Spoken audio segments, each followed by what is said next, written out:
인터넷에 연결하지 않고 각각의 분류기가 독립적으로 오프라인으로 운영되기 때문에 외부의 해킹 자체가 불가능합니다. 뿐만 아니라 중앙 서버에 의한 조작도 불가능합니다. 언론에서 북한 해킹이라고 그러는데 저희들도 언론을 통해서 압니다. 보면은. 그리고 저희들이 그 해킹에 대해서 그렇게 사소하게 생각을 하지 않습니다. 모든 해킹에 대해서 보안 시스템을 작동을 해서 대비를 하고 있고요. 중요한 거는 중요할수록 또 사소한 것도 그냥 넘어가지 않습니다.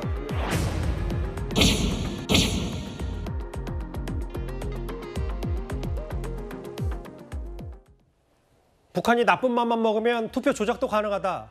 가상 해킹에 뚫린 선거관리위원회 파장이 만만치가 않은데요. 오늘 보안책을 선관위가 내놓긴 했지만 경각심 대신에 축소에 급급한 것 아니냐라는 지적이 나옵니다. 이제부터 하나하나 얘기 나눠볼 텐데요. 사실 그동안 여러 문제 제기가 됐던 선관위 의혹 중에 가장 큰 충격이 큰 얘기이기도 한데 실제로 선관위가 작년에 자체평가 100점 받았다고 했다가 외부에서 그래도 한번 받아봐야 된다고 했더니 31.5점. 북한 해킹도 가능하다는 표현 좀 어떻게 받아들이셨어요?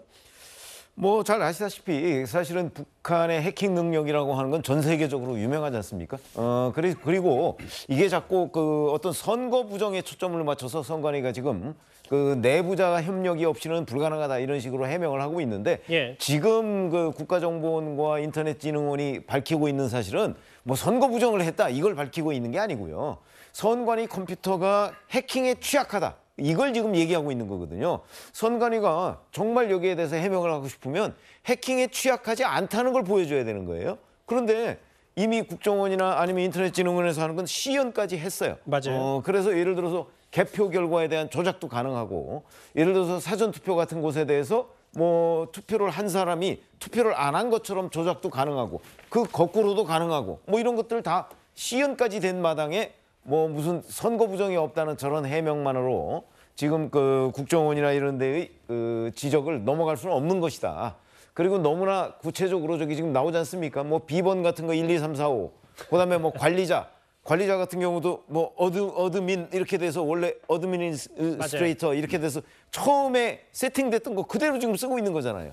그러면 그건 거의 외부에 문을 열어놓고 있는 거나 마찬가지라는 상황이 되는데 이런 데에 대해서 선관위가 진짜 엄중하게 반성해야 될 부분이지 지금 자기네들 독립성이나 이런 것만 요구하면서 선거 부정이 없다 이거 가지고 해명할 수 있는 상황은 넘어섰다 저는 이렇게 봅니다. 그런데 이제 야당에서는 이걸 선거 전날 정치 개입이라고 보고 있는 것 같은데요. 여야의 반응도 좀 들어보겠습니다. 선거의 관리 시스템이 이렇게 허술하고 무방비인 상태로 방치되어 있었다는 사실에 경악하지 않을 수 없습니다. 그간 선관위가 보여준 도덕적 수준을 생각하면 내부 공모 가능성이 없다고 장담할 수 있겠냐는 비판의 목소리마저 나오는 상황입니다. 선관위는 시스템 개선의 가시적 결과를 국민에게 보고해야 합니다. 지난 9월 22일 합동 점검 결과 끝난 내용을 굳이 보궐선거 하루 앞둔 날 국정원에서 이 내용을 발표하는 것 자체를 이해할 수 없습니다. 정부 여당과 국정원에 대해서 강력히 경고합니다. 정치 개입하지 마십시오. 국민의힘과 야당 얘기 좀 들어봤는데 윤희석 대변인님. 결국은 민주당 원내대표에게는 왜 선거 전날 이걸 발표하냐라는 취지 얘기 좀 어떻게 받아들이십니까? 저는 이해를 못하겠어요. 이 얘기는 뭐냐면은 선거 결과에 대해서도 바꿔치기가 될 수 있다. 그 결과값을 우리가 신뢰할 수 없는 상황도 발생할 수 있다. 그렇기 때문에 그런 상황을 막자는 얘기잖아요. 맞아요. 그러면 선거 결과가 제대로 신뢰할 수 없는 상황이 된다는 것은 여든 야든 그 선거에 참여한 사람이라면 모두가 피해자가 되는 겁니다. 지난번 한중 축구 관련해서 응원 클릭수 가지고 다음에 대한 시스템에 대해서 저희가 얘기를 할 때도 민주당 쪽에서는 다 이거 왜 경강부회하냐, 별일도 아닌데 왜 자꾸 이렇게 크게 만드느냐라고 얘기를 했는데 그것도 마찬가지예요. 시스템에 문제가 있어서 국민 여론을 호도할 수 있는 그런 여지를 없애자는 것은 여야를 막론하고 모든 정당에서 모든 정치하시는 분들은 다 한 목소리를 내야 되는 게 맞는 겁니다. 홍익표 원내대표에게는 아마 이런 것 같아요.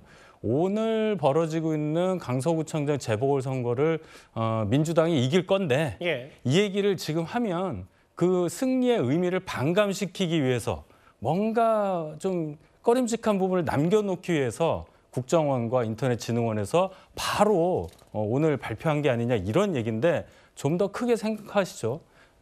원내 과반을 점유하고 있는 당의 원내 대표 정도 되시는 분이라면 좀 더 큰 차원에서 국가적 차원에서 이런 문제를 논해야지 작은 선거 안에 연연해서 저런 발언을 한다는 것이 대단히 실망스럽다 이렇게 말씀드리겠습니다. 국정원 비판하고 선관위 감쌀 일이 아니다 이 말씀하신 것 같은데요. 소정숙 장님, 그런데 이제 국민의힘에서는 그동안 지속적으로 선관위가 민주당 편에 서 있는 거 아니냐라는 얘기를 꽤 많이 했기 때문에 또 이런 거가 좀 예민할 수밖에 없는 이유가 제가 과거 한번 그래픽을 준비해봤는데 투표가 내로남불로 이깁니다는 현수막을 당시 선관위가 못하게 했는데 술과 주술에 빠진 대통령을 원하십니까? 소가죽을 벗기는 세력들이 나라를 맡기시겠습니까? 이걸 가능하게 한 부분이 선관위가 마치 민주당 편에서 의도적으로 이런 부분을 하지 않았냐 이런 것까지 좀 염두에 두고 있는 것 같아요. 사실은 그런 의심, 그런 생각을 하고 있는 것들이 굉장히 크다라고 봐야 되겠죠. 이게 뭐 어제 오늘은 아니고 이제 문재인 정권 시절부터 국민의힘 쪽에서는 굉장히 강하게 그 문제를 제기를 했었죠.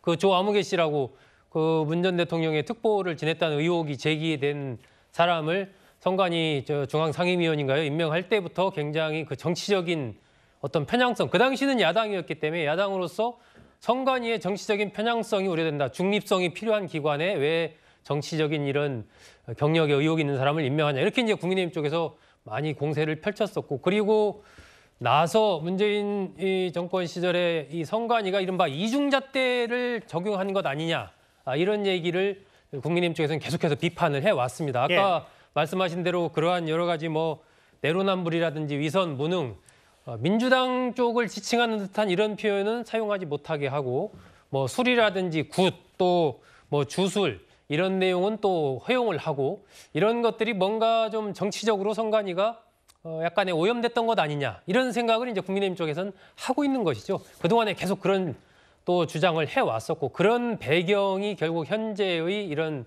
선관위의 투개표 시스템에 대한 보안 점검 결과에 대한 여러 가지 문제 제기, 강력한 변화가 필요하다라는 이런 흐름으로 지금 이어지고 있는 것 아니냐, 이렇게 볼 수 있는 거죠.